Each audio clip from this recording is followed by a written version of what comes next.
Well, as you rejoin us, you do so with two more races to come.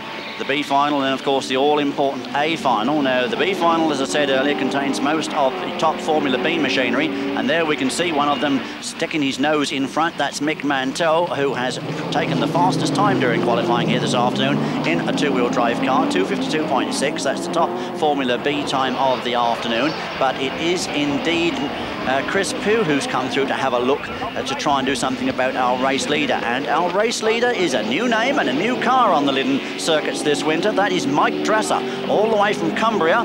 Mike, who indeed is using today's event in readiness for what we hope is going to be a fairly serious challenge for the British Championship with a Sierra Cosworth 500 Turbo four-wheel drive Mark III Ford Escort. So it's an Escort powered by the Sierra Cosworth turbo engine, Ferguson four-wheel drive transmission, and it's nice the fact that we're going to see more of Mike Dresser in this country than we have in the past, because in recent years he's concentrated his efforts mainly upon the German Championship, would you believe?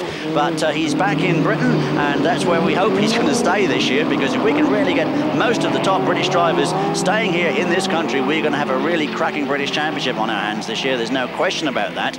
But Mike Dresser it is, then goes away. He's also had quite some good results in the past driving a Vauxhall Nova. Seem to remember he took over the Russell Spink car, I believe, when Russell went into Formula Ford.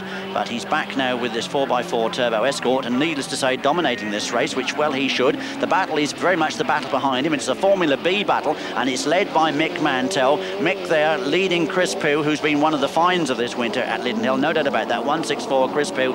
Very, very impressive indeed. Coming away there with the autocross-built Fiesta. He's there in third spot. I think it's Ivan Mokes tucked in there behind him. Yes, it is Ivan Mokes. And behind Ivan Mokes, it's Warwick Barnes with the TR8. All fairly competitive Formula B cars, all having a good scrap there. But Mike Dresser looking to take this car through to victory into the A final. And if he does so, then, of course, it will be an all four-wheel drive A final that we have for you here this afternoon. Mick Mantel coming up now, having taken